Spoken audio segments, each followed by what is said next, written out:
على سيد الرسل وخاتم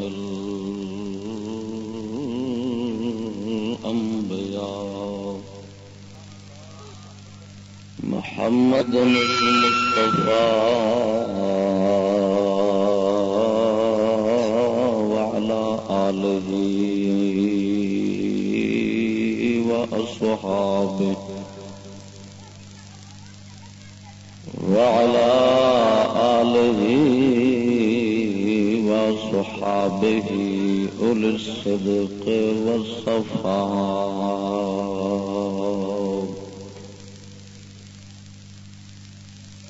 أما بعد فأعوذ بالله من الشيطان الرجيم. بسم الله الرحمن الرحيم. لقد من الله على المؤمنين إذ بعث فيهم رسولا من أنفسهم يتلو عليهم آياته ويزكيهم ويعلمهم الكتاب والحكمة وإن كانوا من قبل لفي ضلال مبين.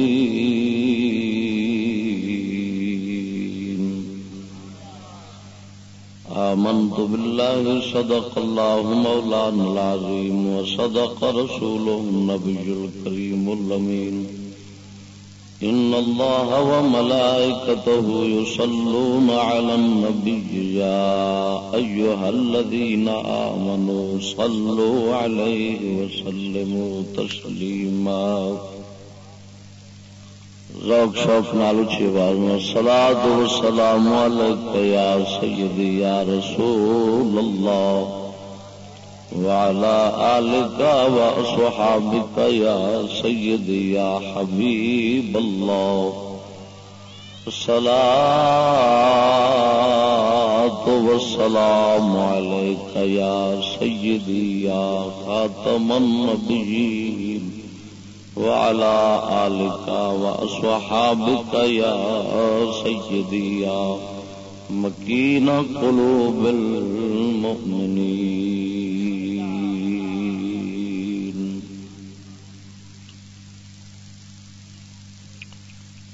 معزز مسلمان بھاؤ السلام علیکم. حمد و ثنا درود ختم الانبیاء لہ التحیت و ثنا تو بعد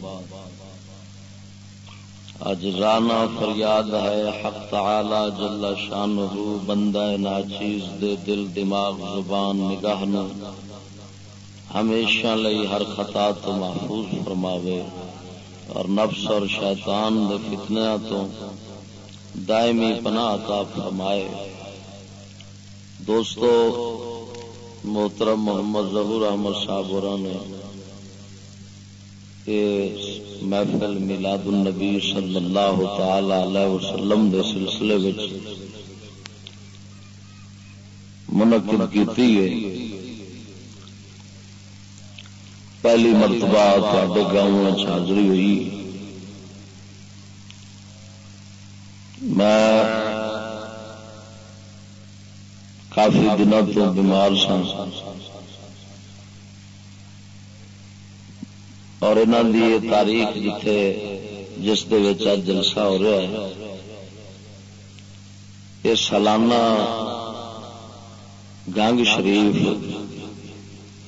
ضلع قصور دی تاریخ سی. میں غلطی نال انہوں دے بیٹھا ادے بھی جامنا پیا. ہوں اتوں میں بھج دوڑ کر کے اتنے اپنے باوجود عدالت دے وعدے دے مطابق پہنچ گیا ہوں. میں زیادہ دیر خطاب نہیں کراگا. مختصر چند گلاں غور نال سمجھا جی اللہ تعالی دی مرضی مبارک ہوئی تو انشاءاللہ العزیز کوئی سر دیاں چار گلاں نکل آؤں تے جیڑا ساری اس محفل دا مقصد ہے وہ حاصل ہو جائے گا. کیونکہ ایسی محافل تو مقصود جڑا ہے وہ جیب گرم کرنا نہیں ہوں، ایسی محافل تو مقصود ہوں لوگوں کے فکر و عمل دی اصلاح اور مسلمانوں دین دی روشنی عطا کرنا۔ جو حاصل ہو جاوے تو سمجھو مقصود حاصل ہو گیا، تے جے نرا سر دے تے چار پیسے سٹ کے جیبا گرم کیتا تے ٹر گئے تے پھر سمجھو اس محفل سے کچھ نہیں لبا۔ اصل فکر و عمل دی ہی اصلاح مقصود ہوندی۔ اس واسطے دوستو سید عالم نور مجسم صلی اللہ تعالی علیہ وسلم دی تشریف آوری جس زمانے چوئی، جس وقت چوئی، قرآن حکیم کے بیان کے مطابق وہ ماحول انتہائی گمراہیاں کھلم کھلا گمراہیاں بھریا ہوا ماحول، جس ماحول کے اندر اللہ تعالی نے اپنے پاک محبوب نو بھیج کے اس نور نو بھیج کے تے روشنی پھیلائی ہے۔ وہ ماحول دیکھو پہلو کہو جا سی، بس تھوڑا جا وہ نقشہ پیش کرنا ہے۔ قرآن حکیم جو فرماؤں ہے کہ یقیناً احسان فرمایا ہے اللہ تعالی نے ایمان والے،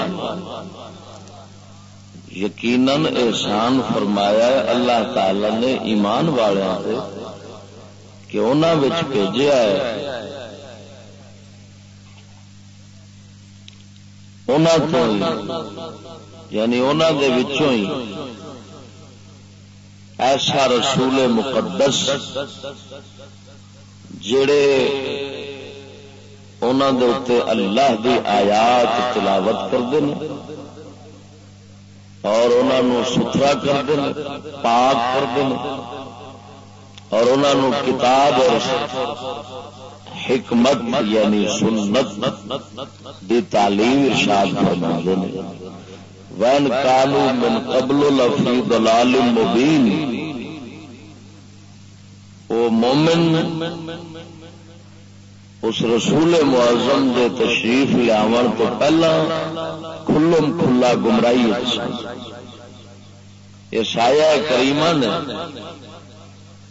یہ دسیا کہ حضور دی تشریف آوری تو پہلا ایمان والے گمراہی سن، آپ کے آمن تو بعد اللہ تعالی نے اس رسول معظم کے ذریعے ایمان والوں پہ احسان فرمایا۔